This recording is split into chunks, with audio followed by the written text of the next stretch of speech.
কওমি অঙ্গনের একজন আলেম ভাই আছে, জনাব রেজাউল করিম আবরার সাহেব।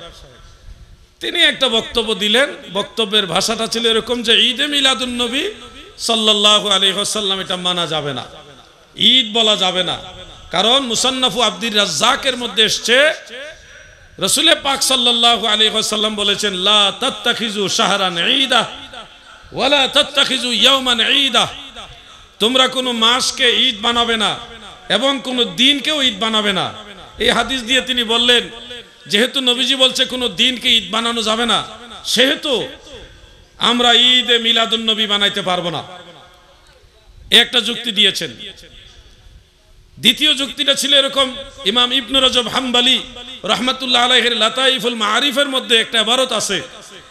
সেই ইবারতের মধ্যে যেই ঈদগুলো শরীয়তে এলাউ করে না সেই ঈদকে বিদআত বলা হয়েছে। ঢালাওভাবে ইবনে রজব হাম্বলি সব ঈদকে মানে ঈদে মিলাদুন নবীকে বিদআত বলেননি। তিনিই বলেছে যে ঈদগুলো শরীয়ত এলাউ করে না, আল্লাহ এবং আল্লাহ রসুলের পক্ষ থেকে এলাউড না, গ্রহণযোগ্য না, সমর্থিত না, ওগুলি বিদআত।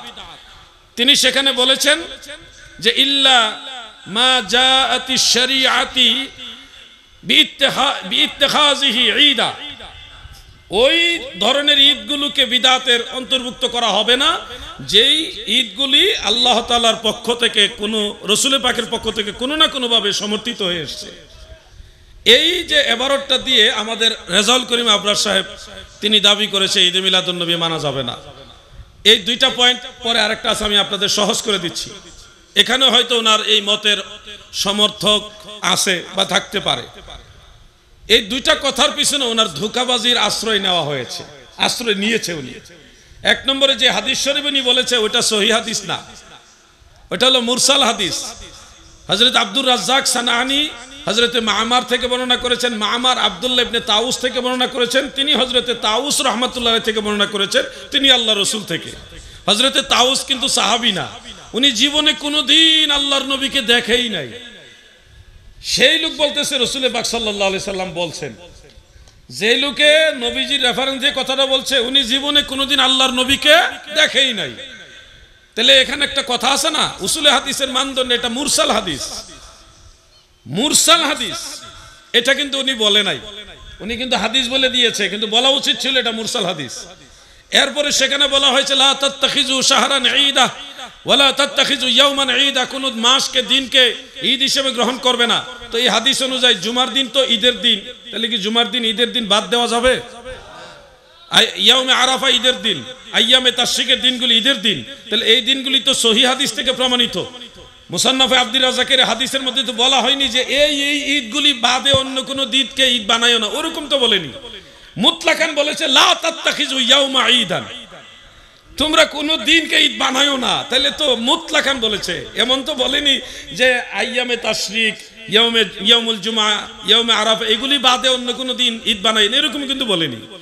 আসল ঘটনাটা হলো আরবের কিছু ইয়াহুদি ছিল, আহলে কিতাব ছিল এবং কিছু মুসলমানও ছিল।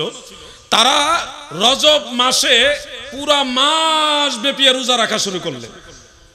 আল্লাহর রাসূল এবং সাহাবায়ে কেরাম এটা পছন্দ করলেন না, পুরা মাস রোজা রাখার এই বিষয়টা পছন্দ করলেন না। এই জন্য বলা হয়েছে লা তাত্তাখিজু শাহরান ঈদা, তোমরা কোনো মাসকে ঈদ বানাইবা না, মানে পুরা মাস রোজা রাখবা না। ওয়ালা তাত্তাখিজু ইয়াওমান ঈদা, কোন দিনকে তোমরা ঈদ বানাইবা না, মানে একটা দিনকে নির্দিষ্ট করে সব সময় রোজার দিন বানাইবা না। হাদিসটা হলো রজব মাসের হাদিস, কিন্তু আমার ভাই আবরার, সে আমার ছোট ভাই, সে কি করলো ওই রজব মাসের হাদিস নিয়ে লাগাইলো মিলাদুন নবীর মাসে। দলিল কোন জায়গা লাগাইছে, কোন জায়গা? চাচার কবর কই, চাচি কান্দে কোন?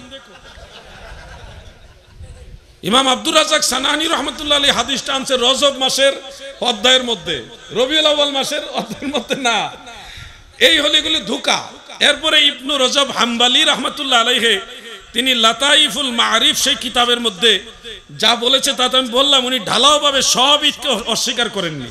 তিনি বলছে ইল্লা মা জাআতি শরীআতে বিইত্তিখাযিহি ঈদান, যেই ঈদগুলিকে গ্রহণ করার ব্যাপারে শরীয়তে দলিল বা কোনো অনুমতি সমর্থন রয়েছে এগুলি বাদে অন্য দিনকে ঈদ বানানো এগুলি হলো বিদাত।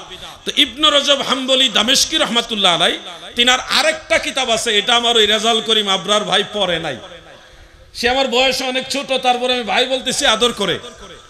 আমি আমার ছোট ভাইদেরকে অনেক সময় আদর করে ভাই বলি। তিনি ইমাম ইবনে রজব হাম্বলি রহমাতুল্লাহ আলাইহির আরেকটা কিতাব, সেটার নাম ফাতহুল বারি শরহে বুখারী। এই একই নামে ইমাম ইবনে হাজার আসকালানিরও একটা কিতাব আছে। তো ফাতহুল বারির মধ্যে ইমাম ইবনে রজব হাম্বলি প্রথম খণ্ডের 174 পৃষ্ঠার মধ্যে ঈদে মিলাদুন নবীর বিষয়টা পরিষ্কারভাবে উল্লেখ করেছেন। কেমনে এবার ওটা রয়েছে, আমি আপনাদেরকে এখান থেকে আমার মোবাইলের মধ্যে নোট করা আছে, সেখান থেকে আমি আপনাদের পড়ে শোনাচ্ছি।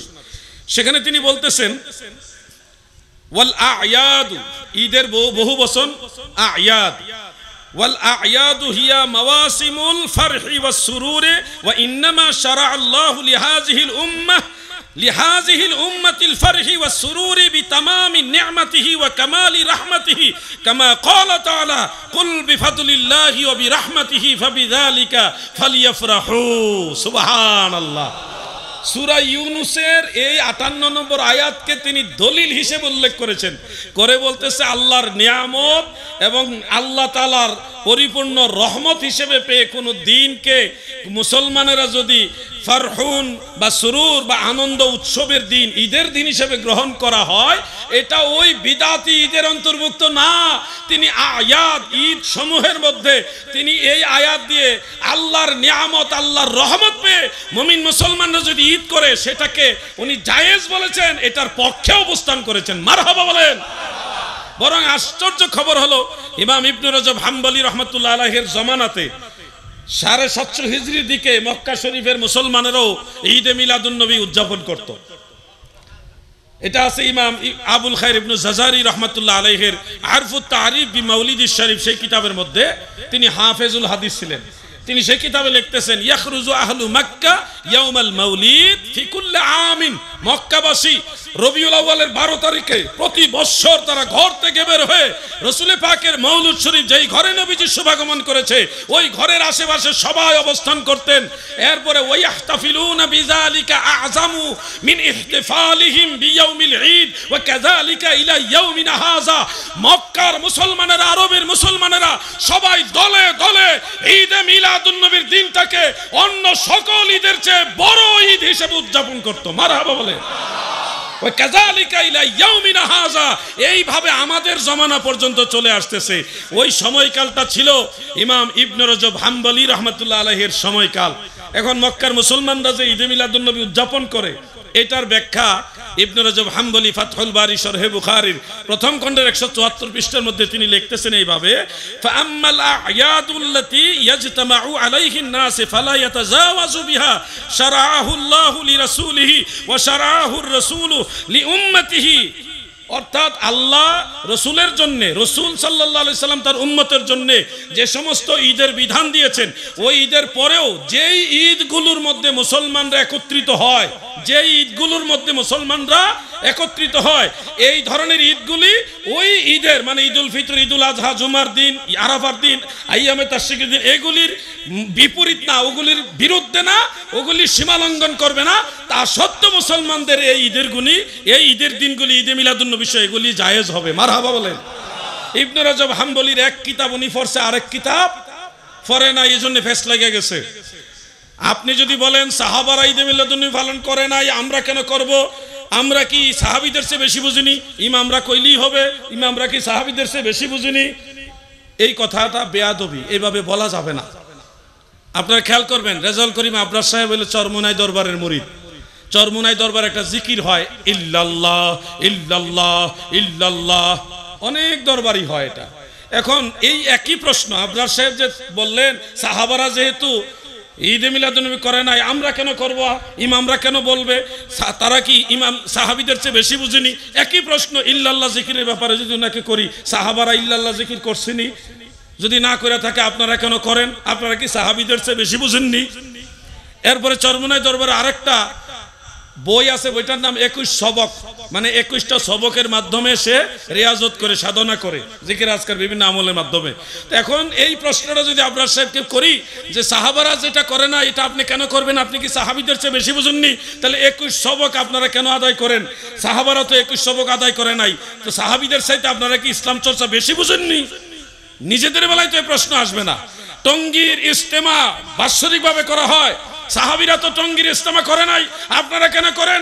সাহাবীরা যেটা করেন এটা করা যাবে না, আপনারা সাহাবীদের চেয়ে বেশি বুঝেননি। তাহলে ইজতেমার ব্যাপারে, সিরাতুন নবী মাহফিলের ব্যাপারে, তাফসীরুল কোরআন মাহফিলের ব্যাপারে, চরমোনায় 3 দিনের মাহফিলের ব্যাপারে, বিভিন্ন সালাফীদের সম্মেলন সহ মাদ্রাসার বাৎসরিক সম্মেলন, এই ক্ষেত্রে প্রশ্ন আসে না কেন যে সাহাবারা যেহেতু করে নাই আমরা সিরাতুন নবী মাহফিল করব না? এই প্রশ্নগুলি আসে না। মূল কারণ হলো এরা অরিজিনালি ওই দলিল আর উসুল বিষয় না, মূল বিষয় হলো তারা নবীর মিলাদ পছন্দ করে।